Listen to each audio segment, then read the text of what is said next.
Hello everyone, मैं अंकित राघव एक बार फिर आपका स्वागत करता हूं स्टडी जीके की इस क्लास में।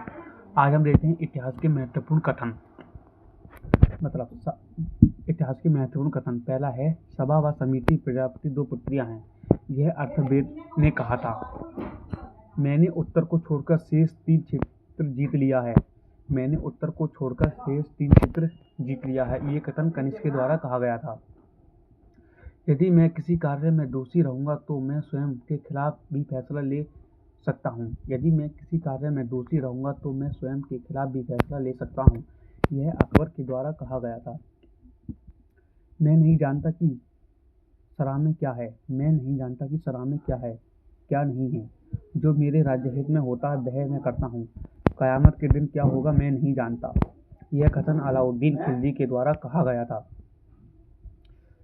हम देखते हैं फिरोज तुगलक सल्तनत युग का अकबर था। फिरोज तुगलक सल्तनत युग का अकबर था। यह हेनरी इलियट ने कहा था। यदि रजिया स्त्री न होती तो उसका नाम प्रसिद्ध मुसलमान शासकों में लिखा जाता। यदि रजिया स्त्री न होती तो उसका नाम प्रसिद्ध मुसलमान शासकों में लिखा जाता। यह एली प्लांटस्टन ने कहा था। अगला है, नेहरू देशभक्त हैं और जिन्ना राजनीतिज्ञ। नेहरू देशभक्त हैं और जिन्ना राजनीतिज्ञ। ये मोहम्मद इकबाल ने कहा था। जो काम 50,000 हथियारबंद सैनिक ना कर सके उसे महात्मा गांधी ने कर दिया। जो काम 50,000 हथियारबंद सैनिक ना कर सके उसे महात्मा गांधी ने कर दिया। ये कथन लॉर्ड माउंटबेटन ने कहा था।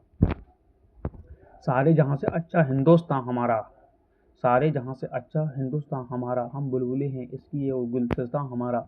ये कथन मोहम्मद इकबाल ने कहा था। सारे जहां से अच्छा हिंदुस्तान हमारा, ये कथन मोहम्मद इकबाल ने कहा था। क्रांति की तलवार में धार वैचारिक पत्थर रगड़ने से आती है। यह कथन भगत सिंह के द्वारा कहा गया था। सतत जागरूकता ही स्वाधीनता का मूल्य है। सतत जागरूकता ही स्वाधीनता का मूल्य है। यह कथन जवाहरलाल नेहरू के द्वारा कहा गया था।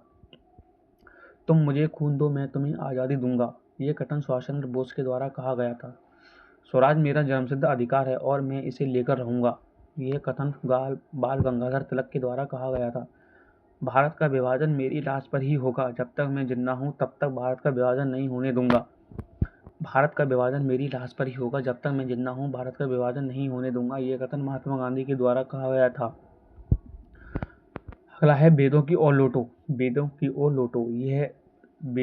लौटो। यह कथन दानव सरस्वती के द्वारा कहा गया था। सरफरोशी की तमन्ना अब हमारे दिल में है। देखना है कितना दम बाजुए कातिल में है। ये कथन राम प्रसाद बिस्मिल के द्वारा कहा गया था। दिल्ली चलो। यह कथन सुभाष चंद्र बोस के द्वारा कहा गया था। इंकलाब जिंदाबाद भगत सिंह के द्वारा कहा गया था। जय हिंद सुभाष चंद्र बोस के द्वारा कहा गया था। मेरे सर पर पड़ने वाली एक एक लाठी अंग्रेज सरकार के ताबूत में आखिरी कील साबित होगी।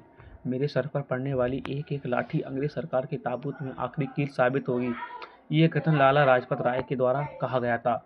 ये थे हमारे इतिहास के महत्वपूर्ण कथन। इससे अगली कक्षा में हम देखते हैं किसी नेक्स्ट पार्ट को। जब तक के लिए धन्यवाद।